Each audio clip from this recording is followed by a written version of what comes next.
Heine Brothers Coffee, Heine Brothers Coffee, Heine. At work, at home, or on the road, you deserve great coffee. A Heine Brothers coffee subscription plan gives you top quality organic and fair trade coffee delivered right to your door or office automatically. You select the frequency, the quantity, and the variety of coffee, and Heine Brothers will take care of the rest, shipping included. Also makes a great gift, so order online at HeineBrosCoffee.com. That's HeineBrosCoffee.com/subscription and use the offer code THEPAST for $5 off any gift subscription.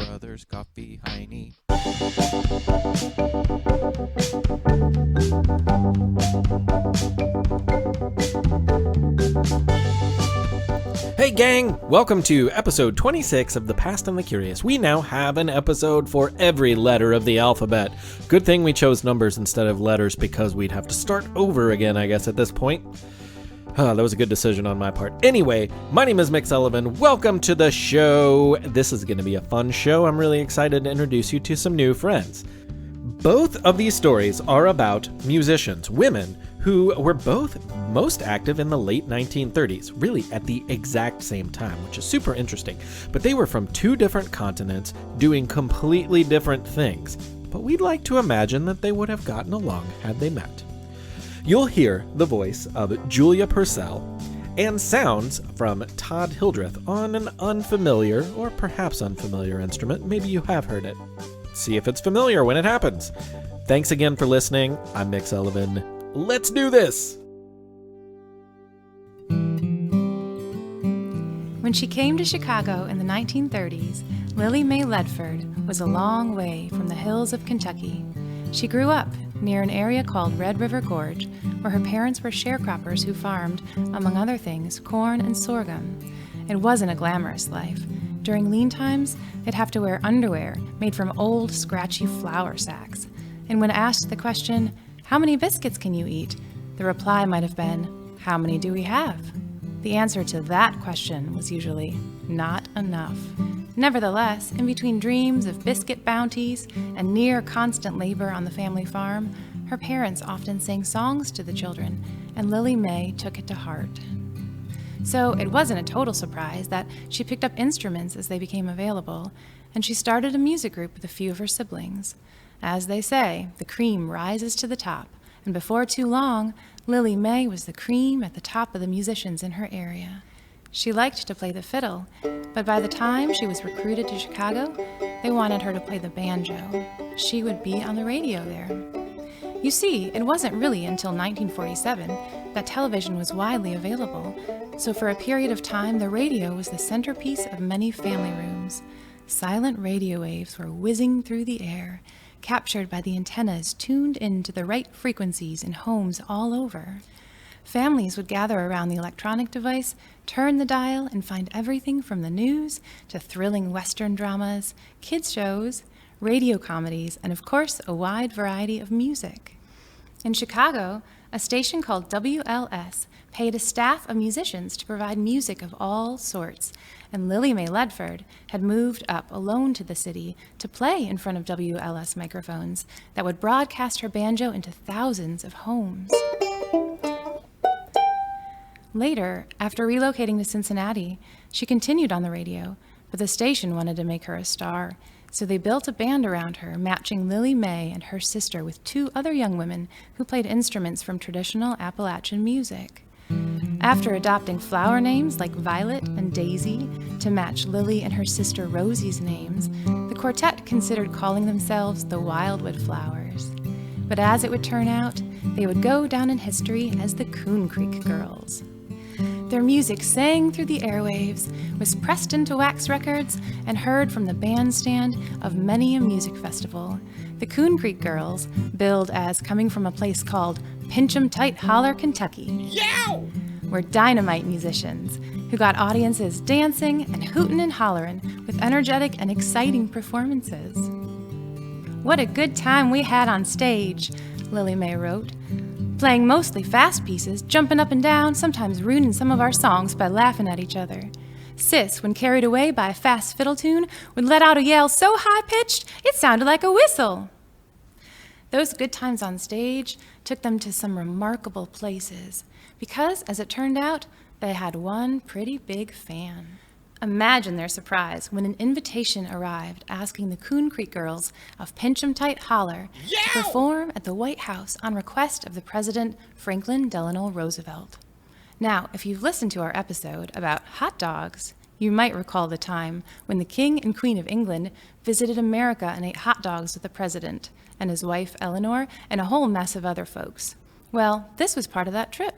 So Lily May and the gang probably had to pinch themselves tight to make sure they weren't dreaming when they learned they'd perform music for a room full of people, including not just the President and First Lady, but also the British royal family. On Thursday, June 8, 1939, the East Room of the White House was splendid and vibrant. The air buzzed with the natural energy of a crowd eager to hear some of the best music America had to offer, and also be seen among the elite company of Washington and beyond. In each hand was placed a beautiful program explaining the selections of performers. The President wished to treat his guests to an evening of the finest music America had to offer in many different styles. There was an opera singer, a famous popular recording artist, and several instrumentalists. One group, called the North Carolina Spiritual Singers, was made up of doctors, teachers, tobacco farmers, hairdressers, and more.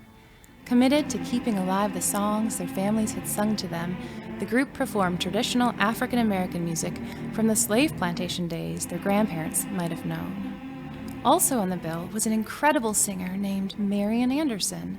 The Roosevelts knew her well, as just a few months prior she had given her famous performance on the steps of the Lincoln Memorial with support from the First Lady in the face of fierce racism and opposition. Listen to episode 18 to hear that story. The third act that evening would be the Coon Creek Girls, and while the internationally famous Marian Anderson would only sing 2 songs, the ladies from Pinchem Tight Holler, Kentucky would perform 4 songs. When asked by the New York Times if the ladies were nervous about such a momentous event, their manager said they weren't. They were brought there to do what they do every day, make great music. All they had to do was be natural. As it turned out, they might have been a little nervous. When it was their time, they literally ran out on stage, and 2 of them started excitedly playing before the other 2 had their instruments ready to go. The sisters mixed up some of the verses in a few songs, but laughed and hollered their way through the music. According to Lily, the King, Queen, President, and First Lady were in the very front row, just at the foot of the stage, so close, she said, that they could have jumped into their laps. If you've ever been on stage before, you might know that queasy feeling that happens sometimes when everyone's watching you. But looking into that room, filled with eyes staring right back at her, Lily had a good feeling. The King was patting his foot, so I knew we were doing all right. And the Queen, smiling all the way through the show, sort of kept me going because I wanted to do my best for her. The last song was reportedly a favorite of President Roosevelt's, and it's easy to see why. We know he liked hot dogs, but it turns out he liked biscuits too. Before leaving the stage, the Coon Creek Girls asked that eternal question in the form of a lively song: how many biscuits can you eat? Biscuits weren't actually on the menu that night at the White House, but the ladies did enjoy the fancy caviar sandwiches served instead. It appears that Lily May's only regret came upon meeting the Queen. All week long, in anticipation of the introduction, she had practiced her curtsy. One doesn't meet a queen every day, so it's a good idea to get it right. But when she finally stood face to face with Queen Elizabeth, she just flat out forgot, and all she could muster was a simple, "How do you do?" That beats her other inclination. "I wanted to hug her neck," Lily said. Psst, I think it's quiz time. It's quiz time. It's quiz time. Time. It's quiz time. It's quiz time. Oh boy, it is quiz time. violin, don't you know? Well, in 1841, it was a long time ago, a man named Adolph Sax invented a brand new musical instrument. What was it? It was a saxophone, duh. The word saxophone is an eponym because it comes from a person's name, in this case, Adolph Sax. But you already knew that because you listened to episode 20 of The Past and the Curious, didn't you? All right, question number 2. In 2013, a badly damaged violin was purchased at auction for £1.1 million, or $1.7 million. It wasn't a particularly nice violin, but scientists had recently proven it was somewhere very notable in 1912. And a lot of times things are valuable because they're at famous places. In 1912. Can you guess where it was? It was the violin played by the band leader aboard the Titanic. And as the ship sank, the musicians continued to play through the panic on the Titanic, in an effort to bring peace and order to the terrible confusion on deck. It is believed that this helped to save quite a few lives. So good work, musicians. Question number 3. Which famous signer of the Declaration of Independence invented an instrument made of glass bowls spinning in water way back in 1761? The same man is credited with founding some of America's first public libraries and fire departments, as well as inventing the lightning rod, bifocals, a whole bunch of other stuff, including the Franklin stove, which is named after him, Ben Franklin. It was Ben Franklin, and he invented the glass harmonica. You know how if you run a wet finger around the lip of a really nice glass, sometimes you can make it sing?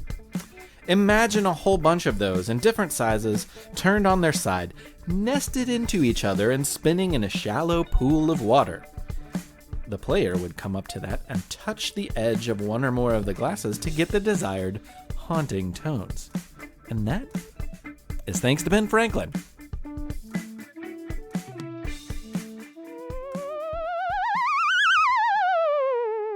Think of an instrument, anything at all. No matter what you thought of, it's a safe bet that in order for it to make music, you have to touch it. You might touch it with one hand or two. You might touch it with a bow. You might touch it with your lips or even your feet. Perhaps you hit it with something else, but yes, literally every instrument in the world requires the player to make some sort of contact with that musical instrument. Every instrument except for one, that is. When people first witnessed a performance by Clara Rockmore, they were probably confused. She played nothing that resembled any musical instrument anyone had ever seen in the 1930s, and she certainly didn't touch anything. Instead, in front of her stood a box mounted on a stand, and Clara kept as still as possible. Her only motion would be the soft and subtle movements of her left hand through the air near an antenna on top of the box.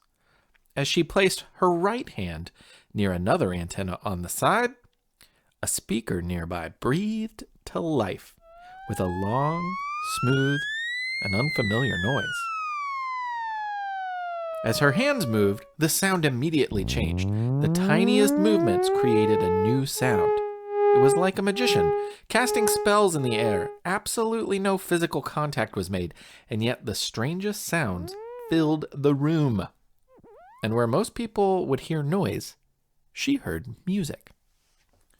In 1915, when she was 4, Clara literally dragged a violin case into an audition at one of Russia's most prestigious music academies. She was so small, the people didn't know what to do with her, so they picked her up and put her on top of the table. And with her little violin in her hands, she proceeded to knock their socks off. Before saying a word, the adults in the room paused to put their socks back on, because it's pretty cold in Russia. And then they opened their mouths to invite her to study music with them. She was the youngest person ever in the school, and while other children were busy learning the Russian version of the ABCs, maybe it's the ABVs? Well, whatever it was, she was busy learning from some of the most impressive violin teachers in the world. But at this time, her country was in turmoil, and it was a dangerous place for a Jewish family like hers. So, just before her teenage years, they had to flee. Her sister, a pianist, described it as a long journey and one in which they had to cross several borders, many illegally. They weren't even sure if they would be able to get a visa to America, but they were still willing to take that risk. And in 1921, it happened, and the family arrived at Ellis Island. They soon found safety and security in New York. There, Clara continued her violin studies and was regarded as a virtuoso. She was incredible, wildly dedicated, and her future was bright as a violinist. And though she was still pretty short, she no longer had to stand on a table, preferring the solid safety of, the ground. But the physical stress of her constant practice, matched with the malnutrition of her childhood, took its toll on her body. She soon developed a pain in her arm that was so terrible and so troublesome that she simply couldn't play. She tried everything. She once said she'd even have it amputated and sewn back on if that would help somehow. But there were no Dr. Frankensteins to try such a ghastly experiment. Another doctor instead tried immobilizing her arm so she couldn't use it at all for 6 months. But all that really did was make it hard to eat dinner and take notes in school and look at her wristwatch. Nothing worked. And before long, she made the even more painful decision to quit playing violin altogether. It was terribly sad because everyone knew she had so much promise and was very much in love with creating music, but her body simply would not let her. Can you imagine having to quit something that you dedicated so much time and energy to? But then she met Leon Theremin. Leon Theremin was also from Russia and a scientist who invented an instrument, mostly by chance. He was a smarty shtani, which is, I guess, how they say smarty pants in Russia, but I could be wrong on that one. He was working on a machine to detect the presence of gases in air. No, I think that kind of gas is pretty easy to detect without a machine. Anyway, he decided to alter it with an alarm to alert the user with a sound. No, not that kind of sound, an audio tone like an alarm. Yeah, that's better. Once he had the alarm rigged on this gas detector, he was curiously excited to discover that as he put his hand closer to the sensor that he had installed, the pitch of the alarm changed. Like we said, Leon was super smart, and he not only had all sorts of electronics and scientific experience, but he was also a musician who played the cello.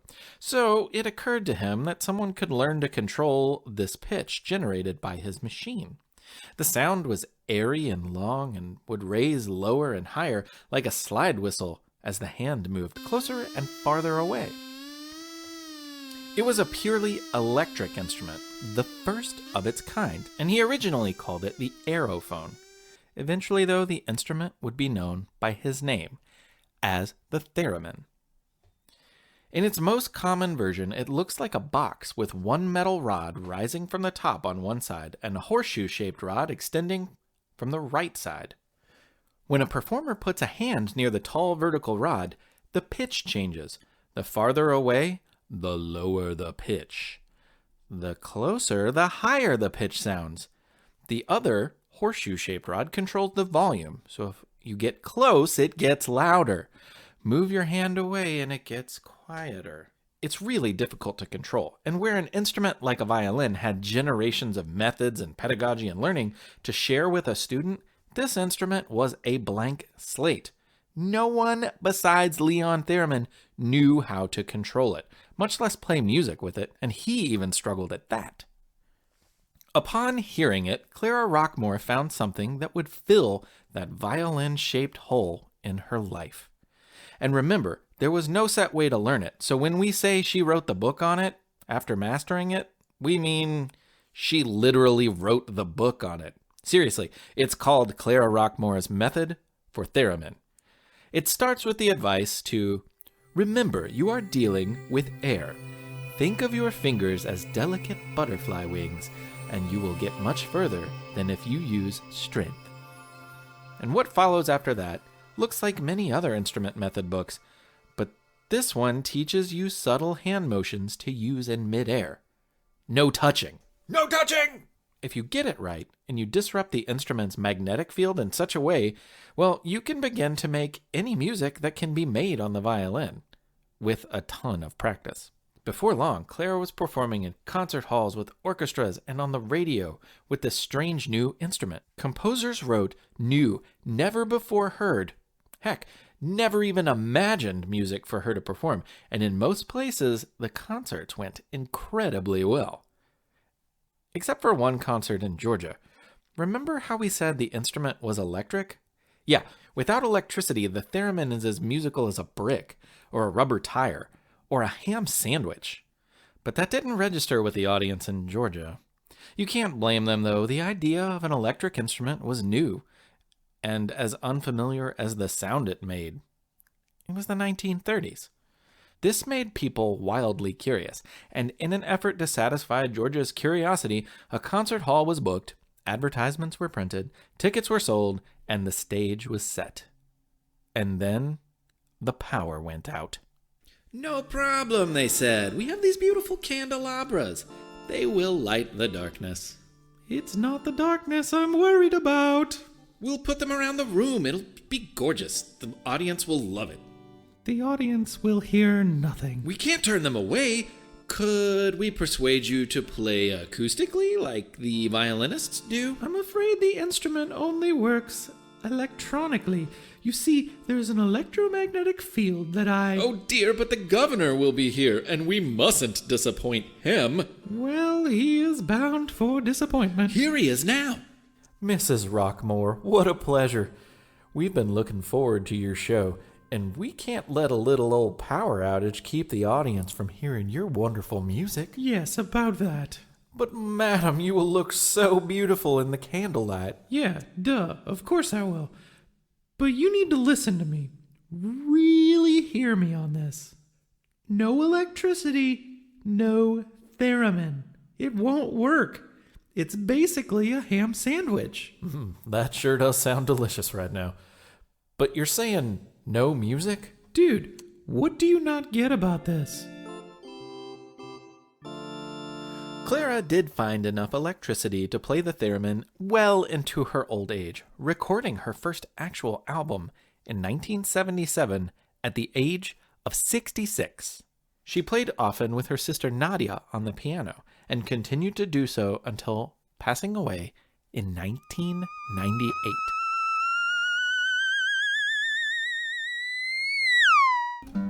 How many biscuits can you eat this morning, this morning? How many biscuits can you eat this evening, this evening? How many biscuits can you eat? 49 and ham and meat this morning, this evening, right now.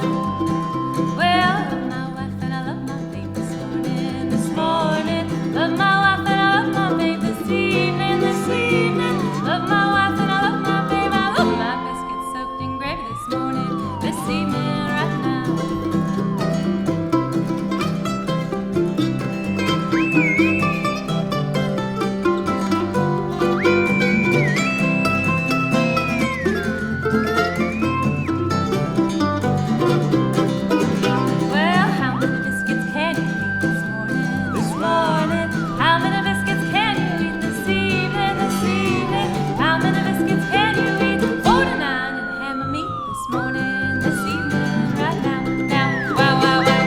Was that the first recording of Bluegrass Theremin?